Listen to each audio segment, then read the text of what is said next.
আনারস বাজার থেকে কিনে নিয়ে এসেছে অনুপম, এটারই আজকে চাটনি করা হবে। প্রথমে এটাকে কেটে নিতে হবে। এই যা চোখ ছিল আনারসের সব ডায়াগোনালি ভাবে কেটে কেটে কিন্তু ভিতর থেকে বার করে আনা হয়েছে, ঠিক আছে?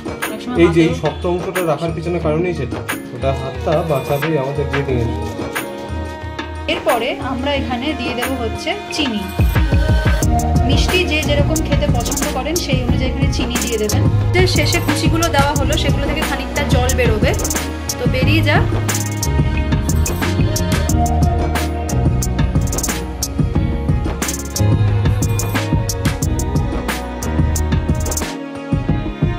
হচ্ছে আনারসের মিষ্টি চাটনি। তো একদম পাকা আনারস বাজার থেকে কিনে নিয়ে এসেছে অনুপম, এটারই আজকে চাটনি করা হবে। প্রথমে এটাকে কেটে নিতে হবে। কেটে নেওয়ার সুবিধার জন্য একবার দেখিয়ে দিই, মানে এটা তো কাটা কাটা থাকে, তো এটা কোনো একটা কাপড় ফাপড় দিয়ে ধরতে হবে। এই ধরনের আমি একটা কাপড় নিয়েছি, তোয়ালে, মোটা তোয়ালে আর কি। এটাকে এরকম ভাবে ধরবে, এক হাতে ধরবে, তাহলে গায়ে কাঁটাগুলো লাগবে না, ঘোরাবে খুব সহজেই কিন্তু এইটা ছাড়িয়ে আসবে। এটা সুন্দর টেকনিক, কাটার দরকার নেই। এরপরে কিভাবে কাটবেন আমি দেখিয়ে দিচ্ছি। সেটা হচ্ছে সবার আগে এই মাথাটা, এইদিকের মাথাটা কেটে নেবেন। দুদিকের মাথাটা সবার আগে কেটে নিতে হবে। কেটে নিলে আপনি বসাতে পারবেন এরকম ভাবে, সেটা এইদিক বা ওদিক যে কোনো একদিক বসাবেন। বসানোর পর আপনি যদি চোখ রেখে কাটতে চান, এক ধরনের রেখে কাটলে তাহলে পাতলা করে কাটবেন, আর চোখ না রেখে কাটলে তাহলে একটু মোটা করে লেয়ারটা ছাড়াবেন। আমরা কি চোখ বাদ দিয়েই কাটছি? হ্যাঁ, চোখ বাদ দিয়ে কাটবো। আমরা যদি চোখ থাকে তাহলে বাদ দিয়ে দেবো। আমরা যেহেতু চোখটা বাদ দিয়ে কাটবো সেই জন্য আমরা একটু মোটা করে ছালটা ছাড়িয়ে নিচ্ছি।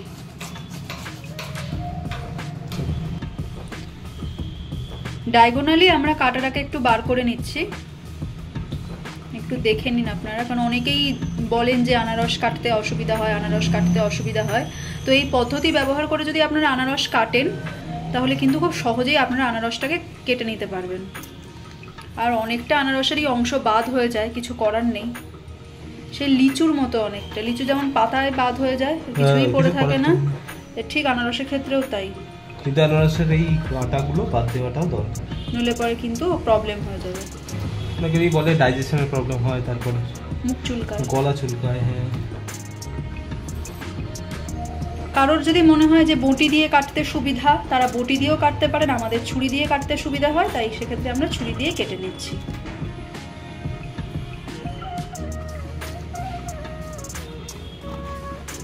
এইভাবে কাটলে অ্যাকচুয়ালি ম্যাক্সিমাম পোরশনটা বাঁচানো যায়, যেখানটা কাটা সেটুকুই বের করে নেওয়া যায়। আর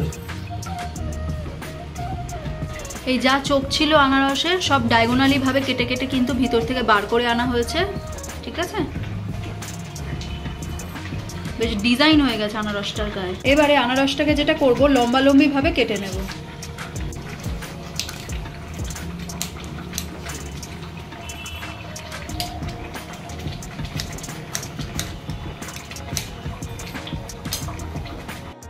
এবারে একটা গ্রেটারের সাহায্যে আনারসটাকে আমরা গ্রেট করে নেব।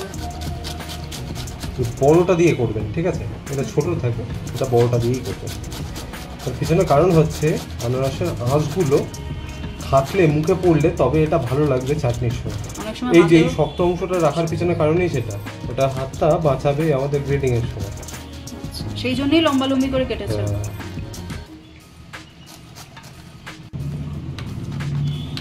এই যে এই অংশগুলো এরকম বেরিয়ে যাবে, যে আমি এখানে রেখেছি। আমাদের 3টে জমা হয়েছে, আর একটার গ্রেট করলাম না, এটা রাখছি, এটা পরে ব্যবহার হবে।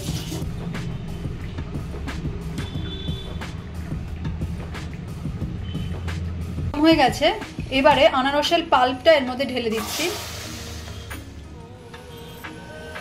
গ্যাসের ফ্লেমটা কিন্তু আমি কমিয়েই রেখেছি, সামান্য জলও দিয়ে দিলাম।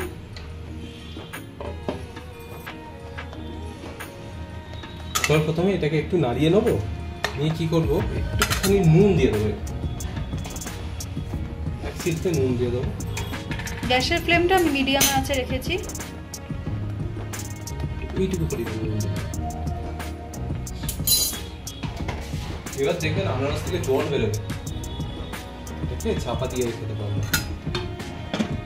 সেদ্ধ হচ্ছে। আনারসটা সেদ্ধ হয়ে যায়, দেন ফিরে আসছি। 5 থেকে 6 মিনিট লাগবে। আনারসটা আমাদের সেদ্ধ হয়ে গেছে, পুরো নরম হয়ে গেছে, জলটাও প্রায় শুকিয়ে এসছে, আর সুন্দর একটা না গন্ধও ছেড়েছে। এরপরে আমরা এখানে দিয়ে দেব হচ্ছে চিনি। মিষ্টি যে যেরকম খেতে পছন্দ করেন সেই অনুযায়ী এখানে চিনি দিয়ে দেবেন। আমি এর মধ্যে দিয়ে দিচ্ছি কাজু এবং কিশমিশ। কাজু আর কিশমিশগুলো আমি ধুয়ে খানিকক্ষণ জলে ভিজিয়ে রেখেছিলাম যাতে একটু নরম হয়ে যায়। এরপরে দিয়ে দেব হচ্ছে চেরি। চেরিগুলো আমি মাঝখান থেকে লম্বা লম্বি করে কেটে দিচ্ছি, আর ধুয়েই অবশ্যই ব্যবহার করবেন চেরি।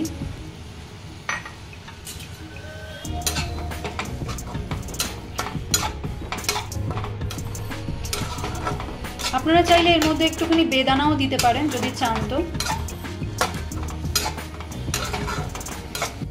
এরপরে ওই হাফ কাপ মতো জল আমি দিয়ে দিচ্ছি।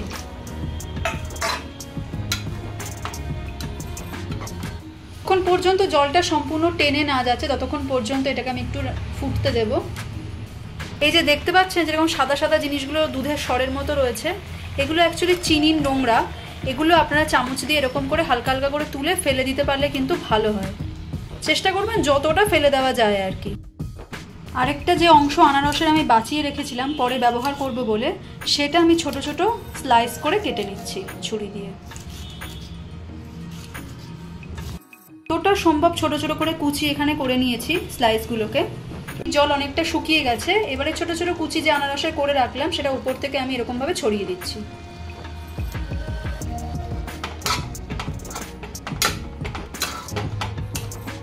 শেষে কুচিগুলো দেওয়া হলো, সেগুলো থেকে খানিকটা জল বেরোবে, তো বেরিয়ে যাক। আপনি আমাদের আনারসের একদম রেডি হয়ে গেছে। কত সুন্দর কালারফুল লাগছে চেরিটা দেওয়ার জন্য। বাটিতে সার্ভ করে নিচ্ছি।